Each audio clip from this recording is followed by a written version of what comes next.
Hello, welcome back. Christian Shreve, bestboxingbets.com.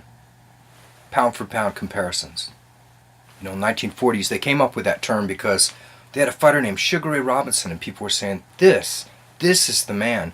This guy could beat anybody if they were all in the same division, even Joe Louis.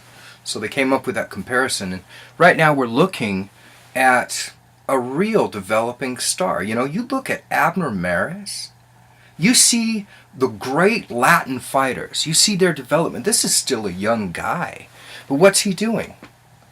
Well, he's engaging in incredible battles with people. He really is. Now there's a downside, and okay, I get what I'm hearing. I understand. He was number 3 at junior featherweight. He's number 3 at featherweight. And all of a sudden he's number 5 on the pound for pound list. He's a Golden Boy fighter. Golden Boy Promotions owns the Ring magazine. Is this the, Monsanto Foods owns Clarence Thomas. He's on the Supreme Court. He's ruling on Monsanto cases in their favor. Have we seen the end of the credibility of the pound for pound list by the Ring magazine? I'll get to it. I have some people I have to talk to about this. I'll get to it, and I'll get back with you about it. But let's not be distracted. Abner Maris may not yet be where he deserves that slot, but he's defeated and fought well with a slew of really good competition sequentially over the last couple of years. Abner Maris is strong. He's fast. He has good fundamentals. He has decent power, stamina. He'll fight the best without even much notice. His best shot probably is a uppercut to the groin, but the Golden Boy referee has protected him in the past, and there's no reason to believe that they're going to throw him in with somebody who's going to enforce the rules that strictly.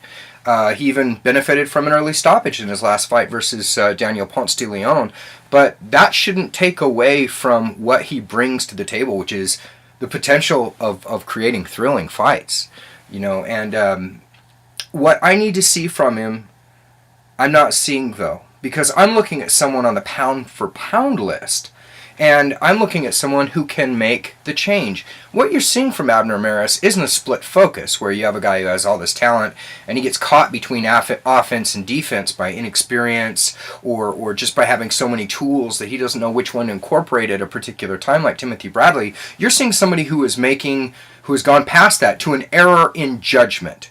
He has the style of a fighter, but he has the error in judgment, which is my fallback position is to just charge in. And against Ponce de Leon, the adjustments that he made, which he did make, were too slow, and they weren't defensively sharp enough for a man who possesses his gifts. Now, what can you get from someone like this? You can get several years of incredible wars. You can get that from him. You can get a Hall of Fame career out of it. But if you're going to challenge at the pound for pound level, you need to be able to make adjustments. Well, what am I talking about? In 1971, the big match, the fight, Ali versus Frazier. Some say the best fight of the 20th century. Who is the fighter of the year that year? He was a 118-pound athlete named Rockabye Ruben Olivares out of Mexico, the greatest knockout puncher of the period. Fearsome left hook.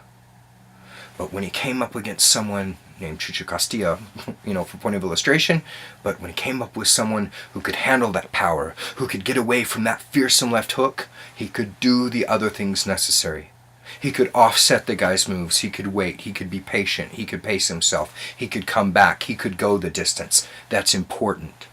Marco Antonio Barrera had created a slew of very excellent fights and would be regarded as successful in his career, well respected, but he was on the way out. And he said, I'm going to fix things. He was facing, since the mid-'80s, there have been 3 offensive juggernauts, really. Some say Lennox Lewis, okay. But, or 4. You have Lucia Riker. You have young and prime Mike Tyson. You have Julian Jackson.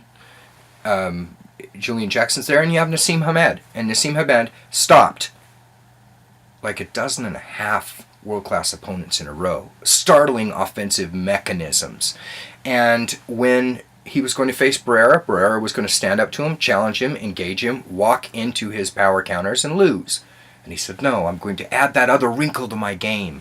I'm going to offset him. I'm going to box him. I'm not going to engage him. And it led him into the second half of what is a fantastic Hall of Fame-worthy career. You know, you see this with Chavez. Chavez was considered, Julio Cesar Chavez Jr. was considered a very good fighter. Very good power, pressure, strength. When he was young, he was considered to be mildly handsome even. But it wasn't until he fought Edwin Rosario at lightweight and got this close and pressured him to death without hardly getting landed on that people said, this is a versatile fighter. It wasn't until that he reached huge superstardom. It wasn't until Roberto Duran proved that he could back away and box against his rival Esteban de Jesus that people said, this guy can do it all. And it ended up with the result of him being the top pound-for-pound fighter of the 1970s.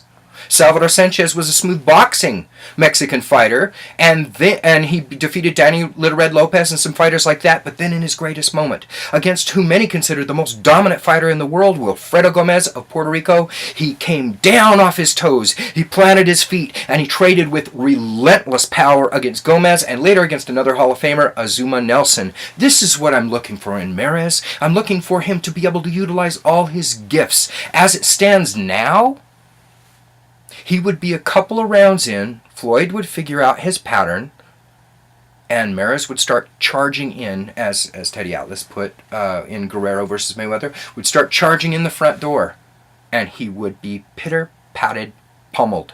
He would completely be outclassed. He'd probably end the fight unmarked, but I can't see him winning a fight past round 4 at the very latest. I think a lopsided loss to Floyd would occur. And, you know, if it's like Juan Marquez, people are willing to forgive a lopsided loss against Mayweather. For one, because his trainer Nacho Berenstein did not have his sparring partners prepare for him for Mayweather at all, which is a historic fail. But the other, because a stationary counterfighter doesn't beat a mobile counterpuncher at the elite level. It doesn't happen. But with Mares, why don't we have a guy who could be the next Ricardo Lopez? Why don't we have a guy who utilizes everything and then becomes as adept stepping to the side and hitting and moving back and hitting? Why don't we have that? I want to see it. I want Oscar De La Hoya to tell him to develop that. He may not, because he's going to give us some thrilling fights, but I really think that Mares has the talent and potential to end up at the very top of the pile. But he's sure not there yet. And on a pound-for-pound basis, if he were the same size as Floyd Mayweather, he would be soundly outclassed by Pretty Boy Floyd. What are your thoughts? Put your comments below. Christian Shreve, bestboxingbets.com.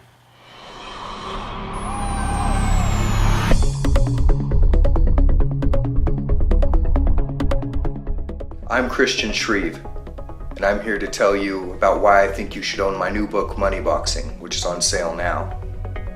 Money Boxing has something for everyone, whether or not you know anything about boxing. You're about to receive a backstage pass into a world of glamour, corruption, and intrigue. And you're going to learn about the system, which is the only thing the casinos have had to fear in a long time. You can own Money Boxing by clicking on the link below now. I think you'll like it.